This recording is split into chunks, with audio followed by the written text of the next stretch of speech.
Deep Shot Podcast, Season 4, Episode 36. Would that be Jerome Bettis? It would be Jerome Bettis. That's who I had written down as well. Any other ones off the top of your head? So this is not off the top of my head. This is off the top of Google's head. But it says that Sean Taylor wore 36 as a rookie before swapping to 21. And also Charles Woodson wore 36 before he swapped to 24. You will never get any other those facts anywhere else except for Deep Shot Sports Podcast. There you Welcome to another episode. We have got a great show and some breaking news that we're going to talk about. Sherrone Moore has just been fired as the head coach of Michigan right when you thought the coaching carousel was done. Nope, it's not. We had the Heisman Finalists announced.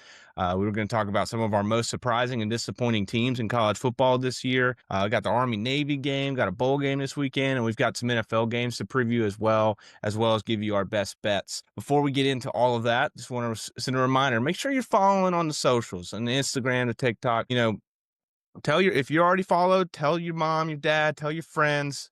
They got to follow, okay? We passed 2,000 on Instagram. We want to get even higher. We've got about over 300 subscribers on YouTube. Let's try to get to 400, okay? Make sure you're checking us out on all socials. We appreciate the help. And before we talk about the Sherrone Moore situation, I wanted to bring up Sharp Bets. Sharp Bets is an app with Jen Piacenti, #1 sports betting analyst in 2024 and 2025. This app is available on App Store and Google Play. All you do is download the app, and then you have a 30-day free trial once you use, so completely free to use. Turn on your push notifications, and boom, you'll get all of Jen's bets before the games. Really great in the NFL. She gets them. I got them on Monday night right before the game. It was awesome. If you didn't watch that Monday night game, hilarious performance from Jalen Hurts. We'll talk about that a little later. But Jen Piacenti, yeah. But make sure to download Sharp Bets, 5-star rating on all the App Store. Check them out there. Okay. Let's talk about the most breaking news so far is Sherrone Moore has been fired at the University of Michigan for inappropriate behavior. So he's been fired with cause. This is just, I don't even know a word to describe it. Give me an adjective to describe this news that just hit us literally 30 minutes ago. First one that comes to my head is horny. It's kind of the first adjective because apparently he was sleeping with a staffer and that's what got him canned, which is just crazy. Like, I get it. Like, was it a few years ago, the current Auburn head coach, I forget his name, but he was sleeping with a staffer. So apparently it's a thing for these guys to do nowadays. But I will say this. A couple years ago, when they moved on from Jim Harbaugh and all of the cheating scandals coming out, and they decided that Sherrone Moore is going to be their head coach, I did kind of have a feeling he was just going to be a scapegoat for it. He was going to be the coach throughout the sanctions and all, the hoopla going surrounding all of that. And then they would fire him. I did not expect him to get fired for cause in year 2. And just to be clear, this was not a firing because they were 9-3. They haven't made the playoffs the last 2 years. It has nothing to do with this. It has something to do with him getting a staffer pregnant a couple weeks before Christmas with a wife and 3 kids at home. Can't do that, Sherrone. You can't do that. No, especially and with the Michigan stuff, we've already been dealing with that for the last couple years. Obviously, the Connor Stallions, Jim Harbaugh was suspended. Sherrone was suspended this year for a little bit. Caleb, what's your take? I'm just blown away, honestly, by the whole situation. And my first thought, and this is probably bad, but Michigan probably wanted to get out from underneath this guy anyways, and that's a very bad way to put it in this lighter scenario. But just in general, okay, he came into the building when he first took the reins from Jim Harbaugh. He already had scandal. He served a suspension literally this year for something that already went on with their program, and it was circling around him. Lest we forget, he's the guy that deleted the text messages. Okay, so there's already a little bit of strife and scandal as he came in there. It's not gotten much better. And when I first saw the text, Garrison texted that he got fired, I was stunned at first because I was like, okay, well, they just were ranked and they were, a game or 2 away from the playoffs. And say what you want to, if they would have been a little bit more competitive against Ohio State, maybe it would have been, the dream season they'd always thought of. There's no way that this changes, by the way, if they beat Ohio State. Obviously, if it was for cause and this investigation got launched weeks to months ago, Sherrone's known about it. Everybody in the building's probably known about it that is in the know. Other than the support staff and folks like that. Like, this is not blindsiding the University of Michigan for certain. Okay, so I say hate it for Sherrone, hate it for his family. These things get messier than just, oh, well, who's going to be the next head coach at Ole Miss? So you got to think about the wife and 3 children that he's got at home that are about to go through a holiday season. And they he don't know if he's going to be sleeping in the house, and the couch, what. So, hate it for the kids, hate it for Michigan because kind of they're behind now. I mean, they just signed a recruiting class, and that's all well and good. It was very talented. Kind of late to be hiring a coach. Like, you're going to have to probably rock with the interim for a year, and that's going to end up being Biff Poggi. Yeah, Biff Poggi is now named interim. I mean, but do you think we're going to go forward in 2026? I mean, and he's going to be the Michigan head coach, or I mean, who would you even put at this point? I mean, it seems like everyone else has already been poached. Yeah, I mean, off the top of my head, the first guys I think of are the one that just got poached from Iowa State, Matt Campbell. And then also too, like some of the coordinators that maybe be hungovers from Penn State that would be familiar with the area, such as Jim Knowles or Andy Kotelnicki, but they just had atrocious seasons. So it's going to be dire. It's going to be dire for sure. I bet you that Michigan State's liking where they sit right now because Pat Fitzgerald would be a really good hire for them in this scenario. But you kind of need somebody that's got some university ties that can build the place back up. Maybe you should call Tom Brady. I don't know. Tom Brady. Now you're thinking, Caleb, using that old noggin of yours. Wild story though. I mean, to be happening right now after all the head coaches are gone. I mean, I think Michigan would have at least liked to. I mean, it's like, how long was this investigation going? You know, was it they just find out this past weekend, or I haven't really been able to dig that deep into it, but very interesting stuff to say the least. Michigan is, like I mentioned before, just lost their head coach, Jim Harbaugh, after it had the cheating scandal, and now has this to deal with, with a freshman quarterback who, some people are rumoring that he's going to be hitting the portal. I mean, this could blow the team up. It is, Michigan is like, I mean, really, they mortgaged their entire future for that one national championship that they got in 2023, it seems like. Yeah, it's a shame. It's a shame. I mean, some people would say you would trade all that for a natty, but when you're talking about Michigan and the way those fans think and how traditionalist this program is, like, they're going to be disgusted by what Sherrone Moore just did. The little bit of digging, I think I found the staff member that he was, fornicating with or whatever may be going on. She got a 55% raise last year. Just saying. So it looks like the writing may or may not have been on the wall for folks if you really wanted to dig, but once you turn up pregnant and it turns out to be what it is. And disclaimer, I hope that we got all this information right. I mean, this broke like 40 minutes ago as we're making this recording. So, if it's not the woman with the first name starts with a P and the last name starts with S, I apologize, but it looks like that's going to be coming out. There's only one other Michigan staffer that's put their Instagram on private in the last day or so. Did you guys say it happened? I mean, before the show, we were talking, did it happen in the building? I don't think so, but Michigan has the statement from the AD said that they have like bylaws internally within the institution that says that you cannot do stuff like that. Obviously, you don't want any conflicts of interest for organizational effectiveness or whatever. I'm sure that's what their argument is going to be, but what a mess. Total mess. Jake, welcome back. I do like Caleb's point about Tom Brady. That would be pretty electric. Let me toss the name out there for y'all to maybe think about. Kalen DeBoer. Things aren't going great in Bama, and I seriously think Bama might consider moving on. And I'll say this: I'm not going on the record in predicting that. Yeah, it's probably going to get fired. What? I'm not going to predict that, but I'm just saying I wish Lane Kiffin would have waited one more week to sign with LSU because Bama would have offered him in a heartbeat. But with a program like Michigan, they have to have some idea of who they're going to. Because like Garrison said, starting this is pretty dang late in the coaching carousel, like the coaching cycle. Everyone, all the open good coaches that were looking for jobs now have coaches. So might be worth a call. Might be worth a call to his agent, see if he wants out of Tuscaloosa. I'm seeing online just like Message Board Genius is obviously going off right now. The message boards are saying, I'll just read you some of these. These are hilarious. Ed Orgeron, I don't know who thinks that'd be a fit. John Gruden, Jim Harbaugh, part 2. John Harbaugh, his brother, Marcus Freeman. I just want to tell anybody in America, if you bet against Marcus Freeman being the head coach of Michigan, is free money. He's an Ohio State guy. Not happening. Let me say this real quick while we're talking about Marcus Freeman. Apparently, he is now the betting odds favorite to be the head coach of the New York Giants next year. He is. So, I did see that today. I would be shocked and amazed that he would leave the Notre Dame job for that. But what's Brian Kelly? Yeah, a serious A serious one, though? Maybe PJ Fleck, somebody like up there. Maybe Matt Rule does have a reason to leave Nebraska now.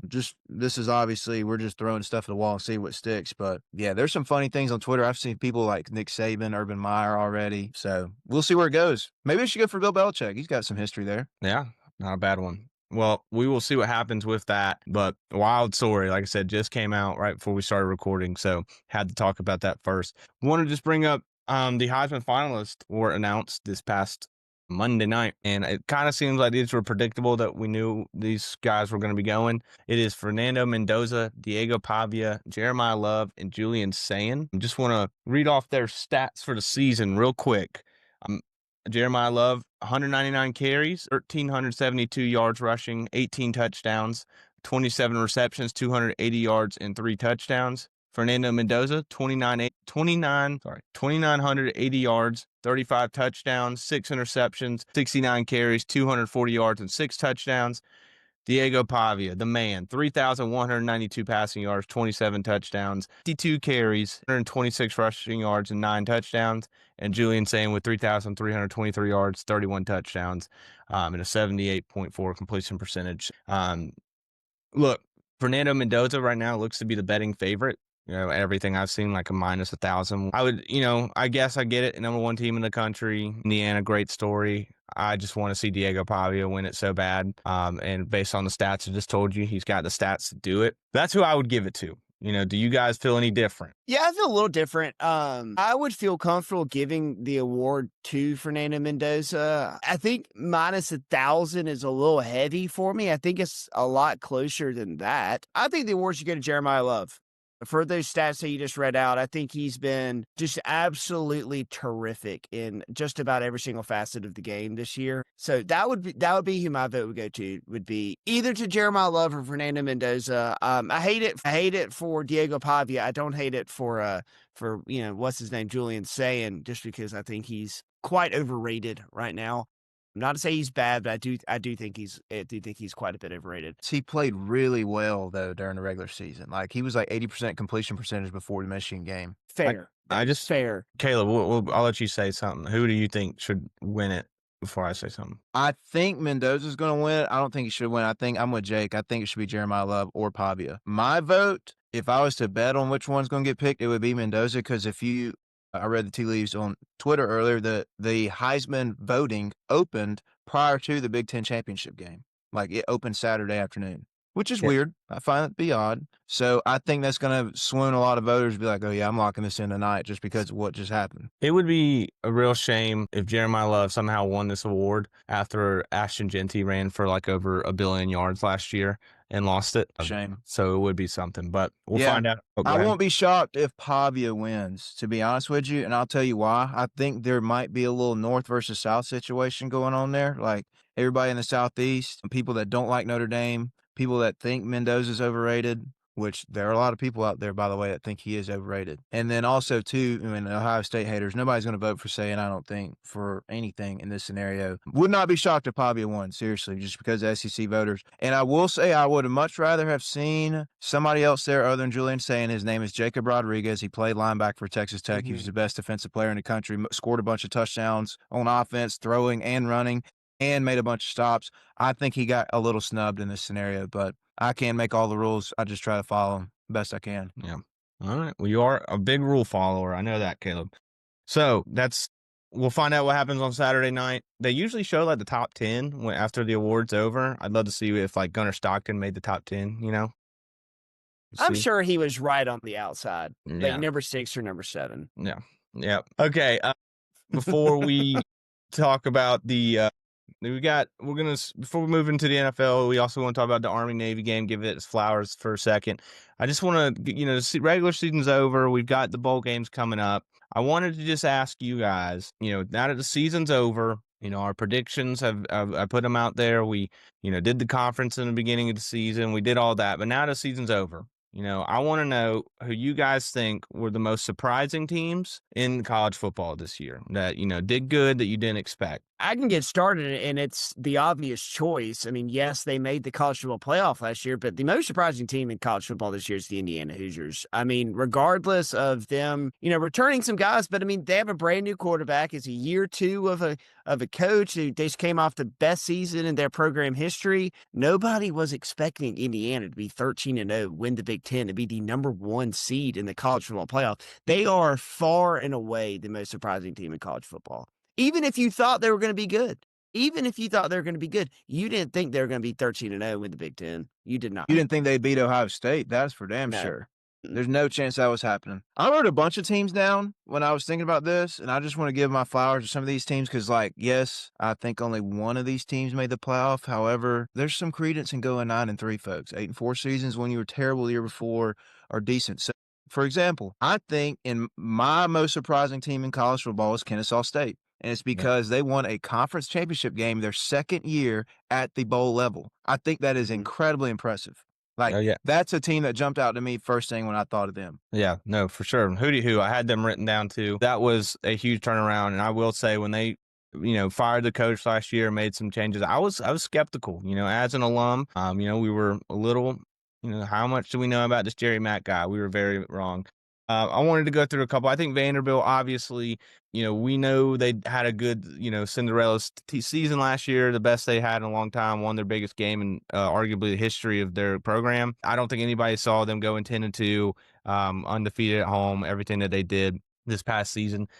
Texas Tech, to a certain degree, I think I knew they were going to be good. I don't think we knew they were going to be this dominant at all. Obviously, Virginia, with the season that they had, albeit in the ACC. I wanted to also, two teams in the SEC, two teams that made the playoff. Oklahoma to be going 10-2 and making the playoff, definitely a shocker to me. I remember before the season, I remember my good friend Jonathan I made a bet with him that Oklahoma would be better than 6-6. And I did not expect them to be 10-2 going to the playoffs. I'll tell you that. And Ole Miss, for sure. I mean, I thought Ole Miss, for them to, lose all the talent they did last year, for the season to end on that disappointing note, I had no thoughts that Ole Miss was going to be 11-1 and go into the college football playoffs this year. Yeah, no, I'm with you definitely on the Oklahoma pick. I had that written down. I didn't put Ole Miss because I did kind of expect them to be good, but I mean, that is accurate. I mean, I didn't really expect them to go 11-1, and their only loss to be a one-score game in Athens, Georgia. So they're leading in the fourth quarter. Did not expect that. But yeah, I really like the Oklahoma pick because even if you thought they were going to be good, I mean, you could look early in the season with Oklahoma. We were thinking, okay, this team's about to start, sputtering out. Once John Mateer got hurt, and then they go and they get their butts kicked against Texas. You're like, okay, it's over. But then being able to rally and win out and make the playoff definitely should be up there. Yep. I got a couple more teams on my list too. I like that Garrison pointed out Virginia. That's pretty impressive for them to even, no matter what happened in the ACC, we know it was a cluster. And yes, Virginia probably didn't beat teams as handily as you did, but they still got wins in that win column. Okay, that was the best win they've had ever. Ever. And to be in the college football playoff almost, if you'd have won your championship game and handled business against a team you were favored against, pretty good season still. I also want to bring up Tulane. Shout out John Sumrall. If you don't know what went on in Tulane in the offseason, they lost everybody. Their three most productive players on offense, all three transferred out. And they still found a way back to college football playoffs. So I think that's impressive. Same thing with North Texas. Nobody ever thought about North Texas. Hell, their quarterback almost didn't think of them too. I mean, this guy didn't even start in high school, guys, and he ended up making it to be probably numbers-wise like the fifth best quarterback in the country in fantasy. If you played college football fantasy, that guy was a guy to have this year for sure. UConn, give some flowers to UConn. UConn went 8-4. 9-3, I think. Did they? They won 9 games? I think they went 9-3, but yeah. Whatever it was, they won the more. ACC champion too, They did. The conference champion in there. They did. And you go look at their schedule, they got some pretty good wins on there too. And some of those are on the road and they're an independent, so they kind of, scrounge games together, but still had a very, very successful season. And the last one I'll say, I kind of pegged it at the beginning of the year. I told you guys in the first podcast that we did about the season, better watch out for this team. Utah. Utah was not on the doorstep of the playoff. Like, they were a lot closer than what you may think or what the committee may tell you. But I mean, 2 weeks ago, they were flirting with BYU, or they were in front of those guys and sitting at like 12 or 11. Like, they were 1 or 2 people losing. Like, let's say the Oklahoma loss or Oklahoma win against Bama is flipped. Might have a much different story about a Utah season this year. And I know we all remember how they turned the ball over 78 times against Texas Tech when they went and played them there, and everybody got to watch that. So you're a little underwhelmed just off the face value, but they had a great year. Yeah, 100%. Now let's turn it around. Let's go the most disappointing teams you guys saw this season. Let's turn the smiles upside down. I mean, there's a list here. You can talk about Caleb's entire top 4 in the college football playoff. I mean, all of them. I mean, I'll start with who do I want to start with? Penn State. I mean, you start with Penn State. I mean, geez, in the national championship a year ago. Fast forward, and they finished at 6-6, so they got a bowl game. But I mean, still. Firing their head coach, losing to UCLA, losing to Northwestern. I mean, the list goes on for how disappointing it was for Penn State. Them at Clemson, I'd say. And I'll let Caleb talk about Clemson since that was his national champion.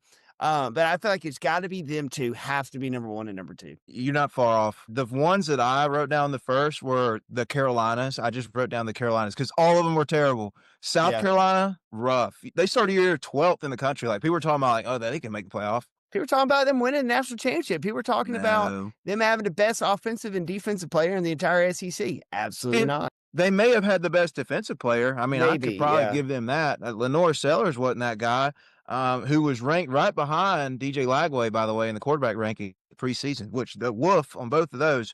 Clemson was supposed to be in the national championship. They were in mine. I had them as the champ, in fact, and I thought Dabo was going to get his last one of his career. They're playing Penn State in their bowl game. Nobody thought that was going to be the Bad Boy Mowers Pinstripe Bowl at the beginning of the season, that Clemson and Penn State would square off with each other. And then, North Carolina, last but not least, woof. Do you even call it a woof? Like, whiff? Why?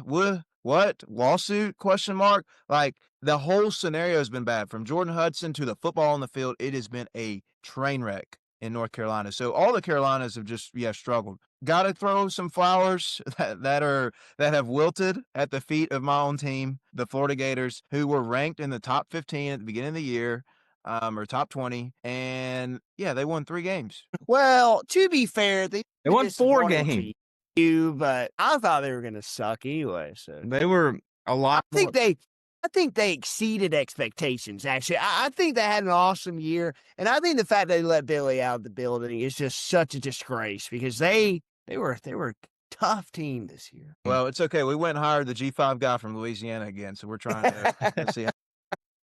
It's got to get better than what it did, though. I mean, you're talking about, like, Lagway had preseason hype. The defense showed up. That was the main thing about it that was supposed to be good. The offensive line was supposed to come back and be nails because they were last year. Same guys doing it this year. They were terrible. The freshmen and Jaden Ball were the best players on the team. So that was very disappointing. Yeah. No, you guys. We haven't.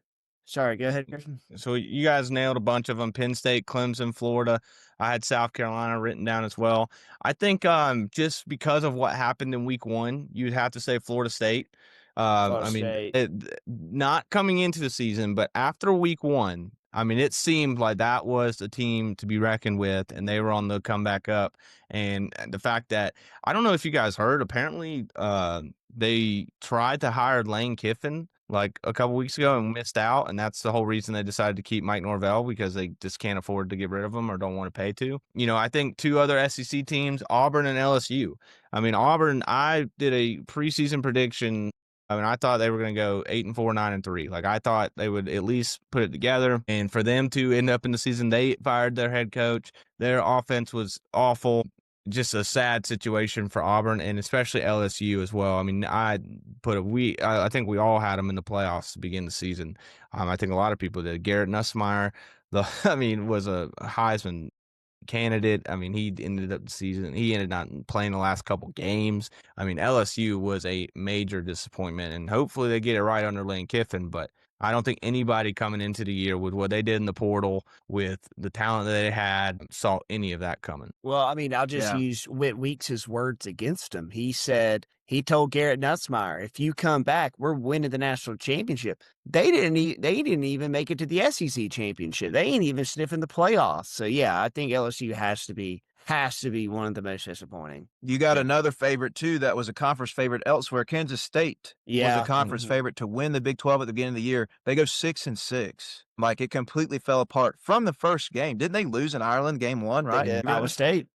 So, like, that already got off to a bad start, and you go look at the rest of their schedule too. Like, after that, they still played well. They lost a bunch of close games. In fact, I think they had a game where they ran for like 500 something yards at the end of the year, and you just never saw that come to fruition in a full game schedule. I thought Nebraska had a disappointing year. They were a little bit hyped in the preseason, never really came to fruition. Once Raiola went down, it was kind of wraps for them. Kind of go back to, they had the Cincinnati game at the beginning of the year. Little did we know how good Cincinnati was at the time. They end up fizzling towards the end of the thing. And, yeah, they just lost big game after big game.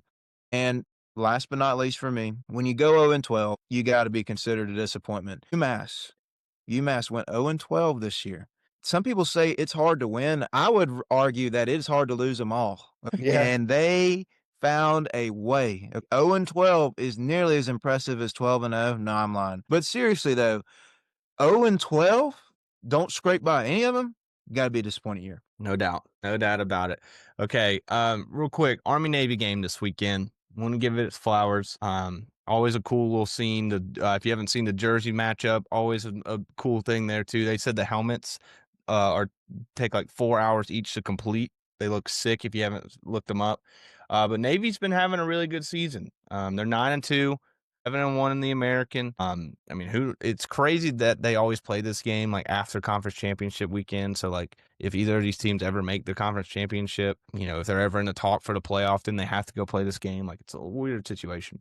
But Navy right now is -6, over under at 38.5. One of the most popular things to do in this game is to bet the under. Will you guys be doing that this weekend? Didn't it go over last year? I think it went over last year. I think I'm going to rock with the over again this year.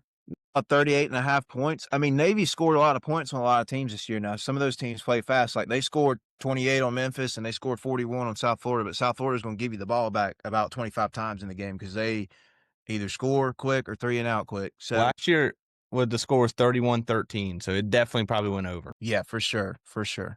I think I will be taking the over. It's at 38.5 right now, if I'm seeing it right. That's what I see. All right. I like the midshipman. I like the midshipman too. My dad was in the Navy, so was my Uncle Patrick. Always riding out with Navy. Nothing against Army. You're just not as cool as Navy. And then this weekend, we've got the first bowl game of the year. Washington is playing Boise State in the Bucked Up LA Bowl. If you're not familiar with Bucked Up, make sure you get some of that before you go work out. Some of the best pre-workout out there. Washington is a -9.5 point favorite, over under at 52.5. Any thoughts on that game? I think I'm going to be taking Boise just to give a little sneak peek into my Bowl Mania picks. I'll take Washington. You can have the points. It's a tough thing to really guess on these bowl games because you don't know like who's going to show up. Who's getting ready to transfer. Who's worried about their girlfriend at home? Who's ready to go out and hit the bars when they get back? You know what I mean? So I think the talent is what I'm going to bet on. I think Washington is far and away more talented than Boise. And look, Boise, they don't have much of hangovers from last year in terms of players are contributing other than the quarterback, and he hasn't been able to even replicate what he was able to do last year. So I would take Washington. And I do want to say that I find it pretty cool that we do have 2 games on the Army-Navy Day. Usually, I feel like this is the first time this has ever occurred in my lifetime. It's always been just Army-Navy, then you wait till Tuesday or Wednesday to watch a game. Yeah, no, for sure. And I would call this game the Chris Peterson Bowl. Obviously, got it coached for Washington and Boise State.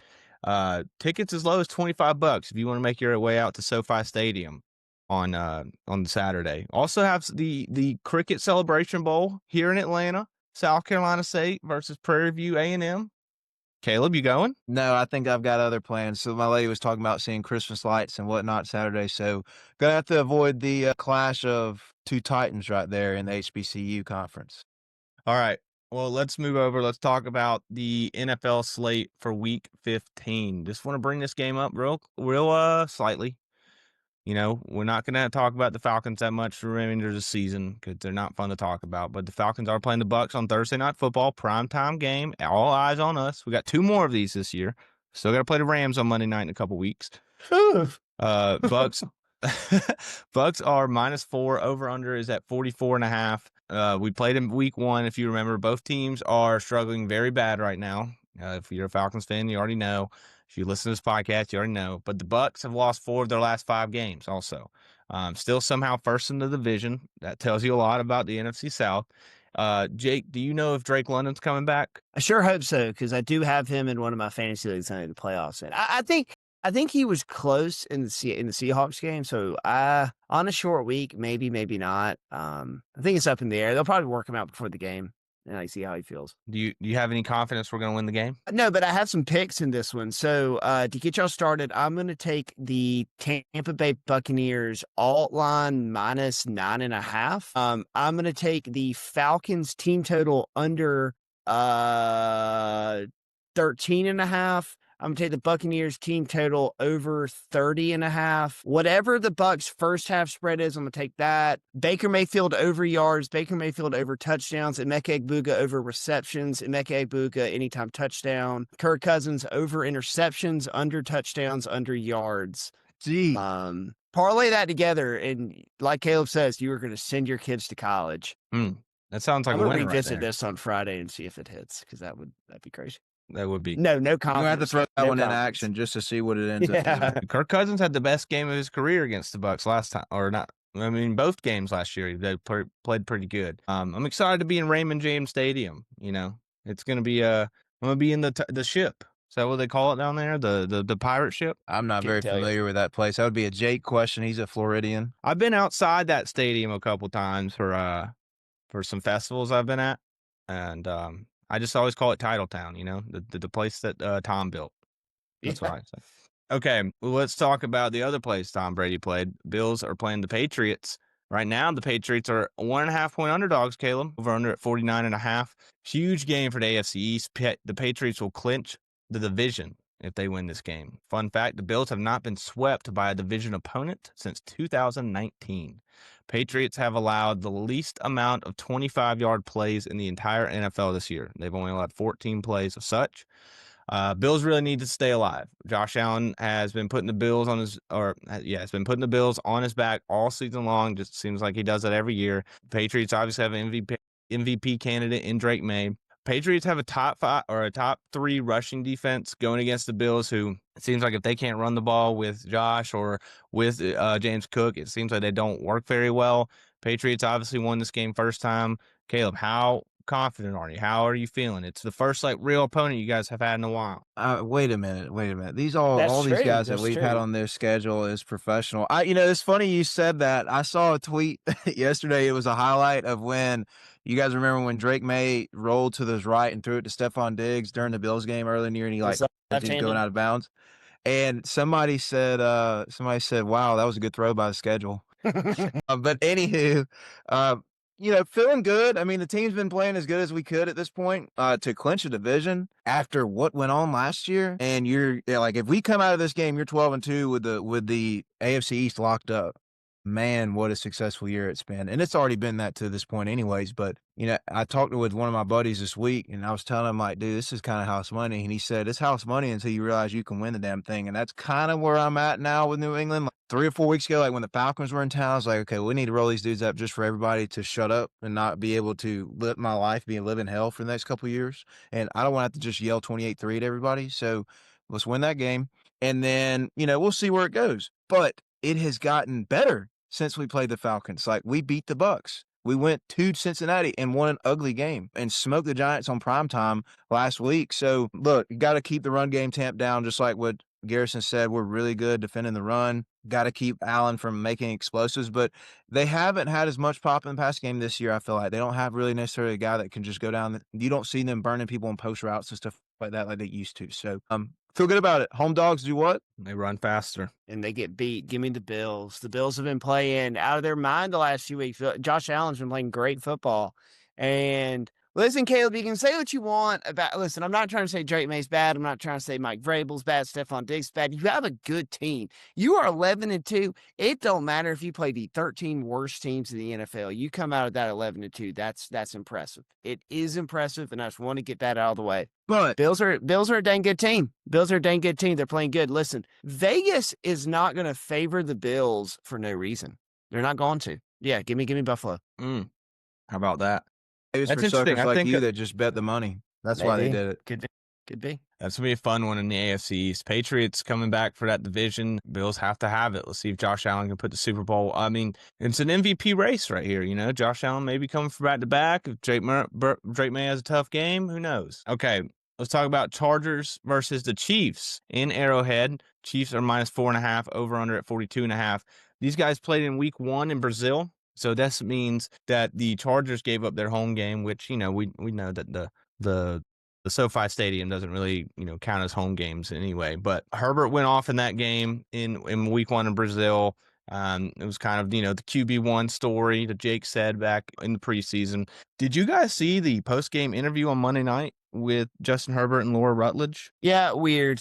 It's just weird, brother. You getting paid like $300 million. You can stop and talk to Laura. Stop. Yeah, and he did, but his broken hand was definitely bothering him on Monday night. Also, if you didn't watch that Monday night alt cast with the Monsters Inc., hilarious, by the way. Yeah, Sully, crazy. 4 interceptions. He had 4 interceptions in that game. I saw you had a strip sack or something too. Dude, I was watching I was watching it, and then I would switch over because it was lined up where the alt cast was like, you know, probably a couple plays behind. So I think they did that so that way whenever they knew a big play was happening, they would put Sully or, you know, Mike in. But just hilarious. So that pick, the pick that was a fumble and then another fumble, like it broke the system. Like they couldn't get the ball to follow at all. But anyway, Chiefs have officially lost the division for the first time since 2015. So we all called that in the preseason. So, you know, just saying, we know ball. Road to the playoff is very slim for the Chiefs. I looked it up earlier. You know, they basically have to win out. The Colts have to lose a couple games. Chargers have to lose a couple games. This would obviously start here. I know Jake's upset that the Chiefs aren't going to the playoffs. Come on. But like I mentioned, Herbert's hand is a real problem right now. And also the hands of the Chiefs wide receivers are a problem because on Sunday night, they were dropping every single pass that went their way. I think Patrick Mahomes had the most incompletions in a row in his career the other night. They were missed on like a bunch of fourth downs because of drops. Travis Kelce was awful. All of them were. I'm not sure that happens again. You know, they got a home game. They have to win. What do you guys think? I mean, I think it's a must-win for both squads. The Chargers got to keep up with the Broncos. The Chiefs got to win to keep their playoff hopes alive. It should be a good one. And I'll say this, like, I do think there is cause for concern at Justin Herbert's hand because, like, yes, they did beat the Eagles the other night. But, I mean, Jalen Hurts probably contributed to the Eagles losing more than anybody on the LA Chargers. I want to talk about Patrick Mahomes' deep ball. There was an interception he threw on Sunday night or whenever that game was. It was a primetime game. Sunday, whatever, Sunday night. He just like geared up to throw deep ball and underthrew it by like 10 yards and it got picked off. That's like, we want to talk about the Chiefs struggling and the receivers struggling and Kelce regressing. They don't have a really true run game. You know, their defensive players aren't playing what they should. Dude, that was probably the most concerning play I've seen in Patrick Mahomes' career. Because, I mean, you just flash back, you know, 3 seasons ago, like when he was just bombs, you know, all over the place. You'd break Madden. You get the X Factor going on Madden. You can literally throw it like 85 yards. And now he can't throw it. Like that was like a 50-yard throw, which like all things considered should not be that far for an NFL quarterback, and he was underthrown. I don't know. Just something to keep an eye on. Are you calling the GOAT wash the GOAT of every kid under the age of 18? You're saying he's out of it? He's done? I think he's still a really good quarterback. It's just he's just very different than what he was 5 years ago. Well, I think that got to be universally agreeable. Oh, absolutely. But I think when you get rid of guys like Tyreek Hill from around you, I mean, you're going to see stuff like that. Like that guy, if he's healthy, which some of you may have forgotten how good Tyreek Hill is when he's healthy. Really good. Really, really good. I saw a very funny video on my TikTok today of the Gap Band performing Outstanding live, which has become the just universal Your Wash song, and it was just Kelsey just getting ball. He was so bad. They're all getting tipped and intercepted. I mean, it's just he needs to hang him up, looks like. But look, the Chiefs, say what you want to, they're not dead. So I'm not going to assume that they can't win until they're dead. I want somebody to kill them, and the Chargers are due up this week. Are the Chiefs the best 6 and 7 team in history of NFL? Give me the Ravens at 6 and 7. Give me the Ravens. The battle of 6-7s. Okay. Who would have ever thought that at any point that we're in week 14, 15, that the Panthers would have a better record than the Chiefs and the Ravens this year? Yeah. Oh man. Okay, the Colts are playing the Seahawks this weekend. Right now, the Seahawks are 13.5-point favorites, over under at 42.5. Danny Dimes out for the year, but Phillip Rivers, unless you've been living under a rock, you've been seeing it. Phillip Rivers, 44 years old, hasn't played in the NFL since 2020. Yeah, it's been signed by the Colts. Looks like he's going to end up starting this week. I watched his press conference today. Absolutely hilarious. Awesome. Yeah. Hilarious guy. Just wants to go out there and play some ball. If you didn't know, fun fact about Phillip Rivers, he has 10 children, and I think he has a grandchild now too. So he's a grandpa, two grandkids. Huh? Kids. So we talked about Sherrone Moore being horny. Phillip Rivers, horny as well. Obviously, at least he's doing it the right way. Then. Yeah. yeah. Just loves his wife. I bet when he was winning those games in San Diego back in the day, it was jeez. It was just pound town when he got home. But he's about to go up against a top 5 defense in the NFL in Seattle. We saw Flacco, though. Remember a couple years ago, Joe Flacco came off the couch, played for the Browns, went to the playoffs.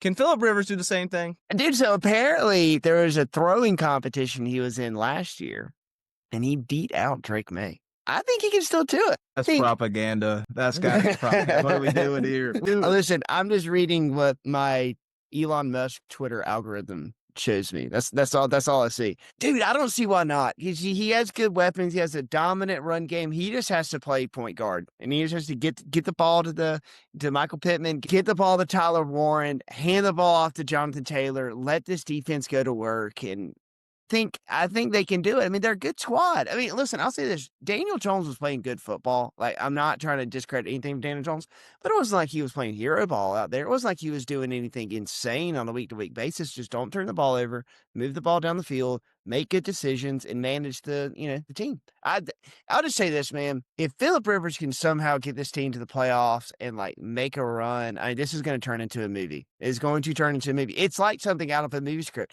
He's a high school football coach. And he's just strapping on the pads going out there. 44 years old. 44 years old. Which, fun fact, he's not the oldest quarterback. Brady played until he was 45, right? There was a quarterback in the 1970s that played until he was 48 years old. 48. They don't make him like they Vinny used to. Who was that guy? I saw that stat too. I forgot what the guy's name was. Because I know Vinny Testaverde was in the league for a long, long time, but I don't think he was 45 years George Blanda. George Blanda played. He was Blanda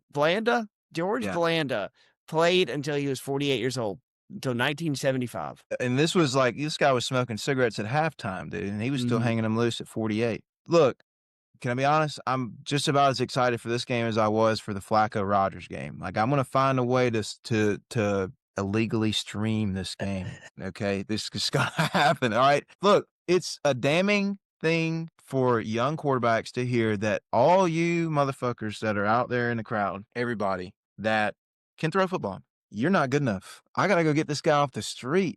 He hadn't played in the league since COVID. He literally walked in his press conference today and said, "No mask? Hell yeah." Like, we no Zoom. Yeah, right? Like, we have moved on from so many things. And let me tell you something. He looks like he's bumped into a couple turkeys at Thanksgiving and a couple drinks behind it, too. That face is looking a little thicker than normal. But I think he's going to play well. I mean, I don't think he would be in a position to get signed by this team and be the best guy for the spot if it wasn't the good signing. I don't think Shane Steichen would make that poor of a decision, but we'll see. It would be something crazy if he came out of retirement just to go on a deep playoff run. I would love to see it. And he's also, for those who are unaware, he was a semifinalist for the Pro Football Hall of Fame vote coming up this year. And now that is pushed back another 4 years. I was about to say, is that how it works? If he comes back, It pushes the Yeah. date back. Yeah. So So, let's he's say- immediately taken off the list once he plays this game this week, and he's listed as active going to Sunday. So what if he was inducted and then came back? Were you allowed to do that? Or is it like if you're in the Hall of Fame, you can't come back and play? It's a I'm great pretty question, sure actually. once you're in there, like once you get your gold jacket, they're probably telling you like, "Hey, pal, you need to away from here." That'd be something. A Hall of Famer, live, an actual Hall of Famer playing in a game.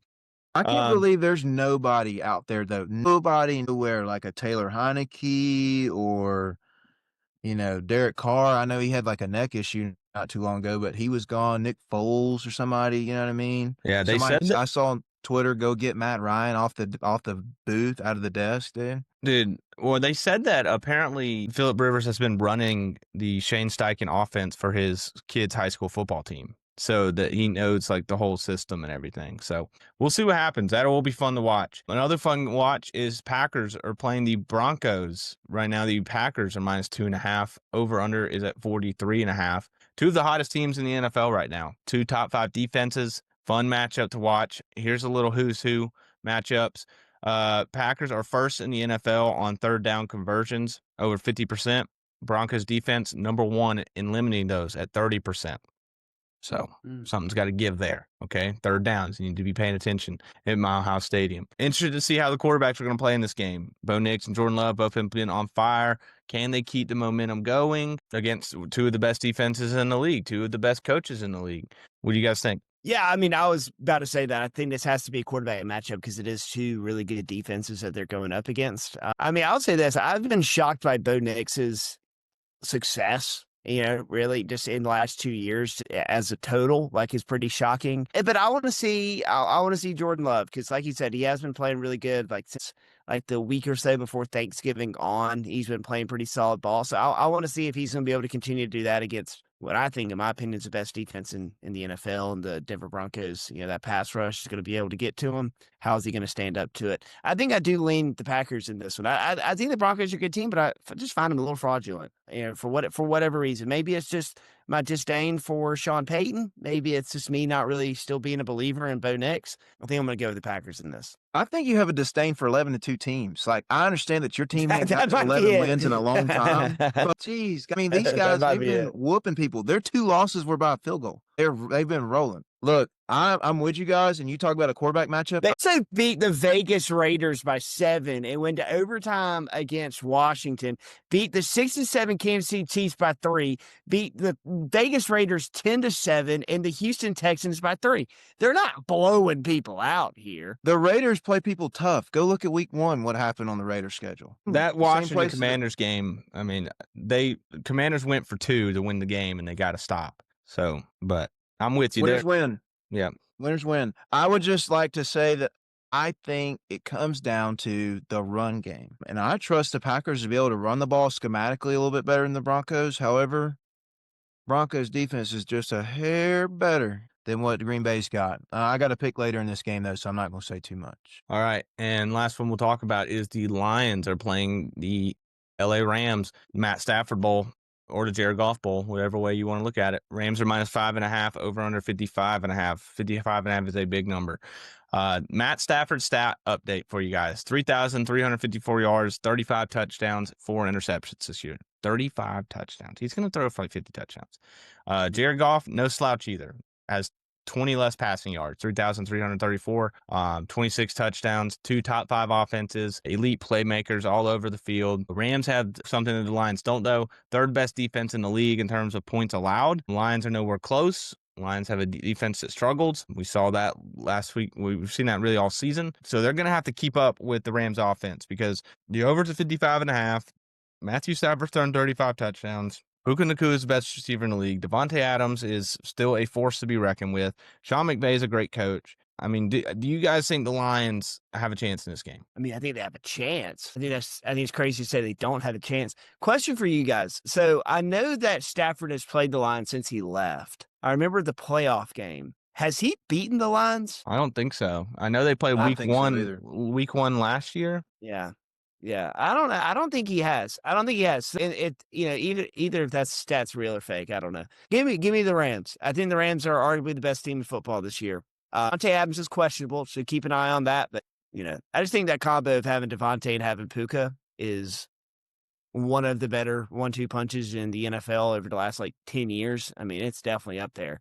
It's got to be. So keep an eye on that. But I'm gonna lean the Rams at home to be able to beat them. Caleb, You talking about the 1-2 punch receivers? That is all driven by the guy that's running the show, which is the quarterback. They got Matt Stafford's playing at an unbelievable level. Somebody on this podcast said he would, by the way. all right. Well, let's get into our NFL best bets for the weekend. Actually, before I do that, just to give you a check on some of the ticket prices for some of these games this weekend. Most expensive one I'm seeing is the Bills-Patriots, $271 to get in this weekend. Oh, and also the Packers-Broncos, $295 to get in. Can you guys tell me what you think the lowest ticket price is for this weekend? It's got to be the Commanders-Giants. Falcons-Bucs would be my vote. I wish it was Falcons-Bucs. It's Panthers and Saints. Tickets as low as $13. The Superdome's not making any money this year because we pointed out a couple of these ticket prices. They had a game for $11 2 weeks ago. Sugar Bowl is going to make them some money, though, when the dogs come to town a couple weeks. And Miss Tulane's in there, too. Okay, well, let's get into our NFL best bets before we sign off here. Okay, my first one is I'm just going to go with the Colts plus 13.5. That's a big number, and I'm just going to believe that Phillip Rivers has what it takes just for the fun of it, okay? There's some bets out there that, you try to be serious on, you try to be sharp. This one, you just do it for the fun. You do it for the vibes. Okay, I know he's on the road. I know the Seahawks are a good team, but come on. Does anybody really want to see the Seahawks win? Does anybody really want to see a 13.5-point game? I was so surprised when I saw that spread. I mean, I thought even with everything going on, come on, the Colts are competent. I know the Jags took them out last week hard, but I'm going to take the Colts plus 13.5 as my first one, just for the vibes. I like that pick a lot. Yeah, I'd like that pick a lot, and it's a bet that I'll be taking. For my first best bet, I'm going to go with the Cincinnati Bengals plus 2.5 at home against the Baltimore Ravens. Listen, since Joey B's been back, the Bengals have been playing decent football. I mean, don't just look at the overall record and take it for what it is. Since he's been back, they've been good. T. Higgins, another week to be healthy, another week for Joey B to be healthy. Something to keep your eye on, not in favor of this bet, is Trey Hendrickson's probably out for the season, which is quite unfortunate for Cincy, but let me get the Cincy Bengals plus 2.5. So I'm going to go with a betting against a bad team look right here, and I'm going to bet against the Vikings. I know they beat the Commanders 31-0 last week.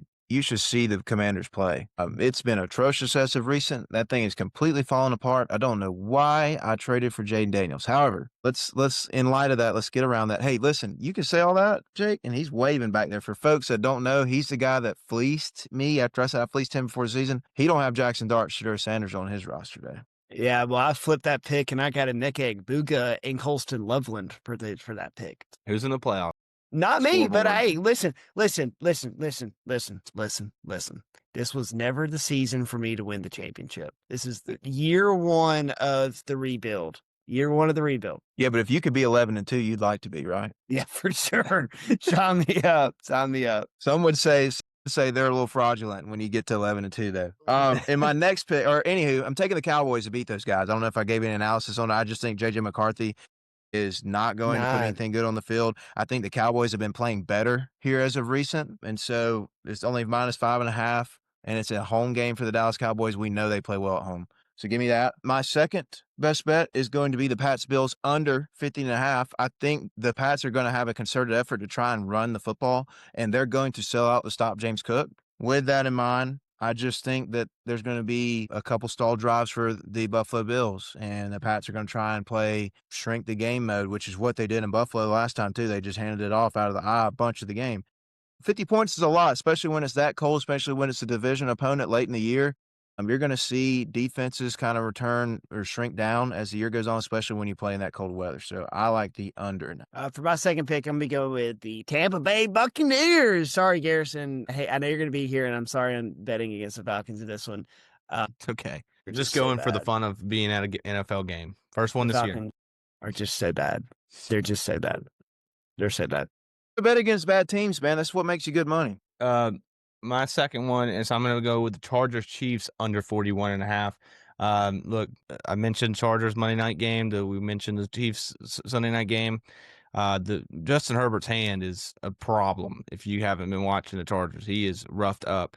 And as bad as Jalen Hurts and the Eagles were on Monday night, I mean, the Chargers were equally as bad and had a lot of problems themselves. And the Chiefs have a pretty solid defense, and the Chargers do have a really good defense. We saw it with causing 5 turnovers the other night. So I think also it's going to be 17 degrees in Arrowhead Stadium that game. So I think it's going to be a ground and pound type of day, and that's what we're going to go with that. Why not keep rolling with a hot team betting against bad ones? The Jacksonville Jaguars minus 13.5. Dude, that's a lot of points. Minus 13.5 against the New York Jets. New York Jets, I mean, they had Brady Cook playing quarterback last week. I mean, Liam Cohen and Trevor Lawrence, Trevor Etienne, Brian Thomas Jr. I mean, come on. Who can forget number 1 overall pick? Come on, he's a Trayvon Walker. I was about to say Jalen Walker, and I was like, that's not right. Number 1 overall pick, Trayvon Walker. How can you not love what's going on in Duval right now? Jake, you should go to the game this weekend. Dude, I want to. I think I'm going to be going to the last game of the season where they played the Tennessee Titans. My parents have to come to town, and we're going to St. Augustine. So I'm not going to be able to this week, but I think next year I'm going to pick the tickets back up. I've been doing some thinking. I think I'm going to get back in the season ticket. Yes, watching the Falcons. Yeah, I just can't do it anymore. I can't do it anymore. Go Jags. Go Jags. I'm all in on the Jags. I think that's a great pick. And I'll say this, just a little blurb about the Jags. Since the Jags traded for Jacoby Myers, Trevor Lawrence has looked like a completely different quarterback. He looks so comfortable. I think they're able to use BTJ in more like better situations. Caleb just saw something crazy. Flight tracking, boys, flight tracking. There was a plane that left Ann Arbor to go to Tuscaloosa last night. We saw the look in his face. It was like, it's either that or somebody texted him something spicy. There's 2 options. But yeah, it's been looking really good. All right, what's your last pick, Jake? My last best bet, and one of my coworkers, Mike Ryan, is actually going to this game, so I'm sorry about this, but I'm going to be going with the Cleveland Browns plus 7.5 this week. Shadura looked awesome last week, put that watch up, what's he called? Perfect timing. Looked really good last week. I think the Bears are good, but it's going to be cold at this one. It's going to be, Mike was showing me today, it's like negative 20 degrees wind chill is what it's going to feel like. I mean, that just sounds miserable. I told him, I said, I would just stay home. Like, there's just no part of me that would want to be in that. But give me the Browns plus 7.5. Perfect timing on that bet right there, Jake. I'm torn between my last 2 picks. I wrote down 4 because I didn't like my last 2. I'm going to take the Denver Broncos, home dogs, to run a little faster and cover this week against the Green Bay Packers. They're plus 2.5. Look, nobody in Denver is unaware of what's at stake for this game. They need to keep pace, and they would like to host or be, the team that gets to bye going into the playoffs, host all the games, make the AFC Championship go through you. That's a huge thing to understand and have in front of you. And it's a big opportunity for Denver to show their stuff on national television. So I think the Broncos are for real. Some in this group here picked them to win the division at the beginning of the year. I'm sticking with my guns. Great pick. It's a great pick. Should be an awesome slate this weekend. Hopefully it starts off with a Falcons win on Thursday night. I mean, I'll be in attendance. It's the first NFL game I've been to all season. Excited to be in Raymond James. Well, that'll wrap up episode 36. We will talk to you guys next week. Next weekend, we're going to have the first round of college football playoffs. We're going to be able to preview some of that. Appreciate you guys listening. Reminder to follow us on the socials. Get those followers up. Help us get to where we want to be one day, where this is what we're doing, and we may be doing it 5 times a week if you get us to where we need to be. All right. For Jake and for Caleb, I'm Gary. Thanks for listening. Deep shout out.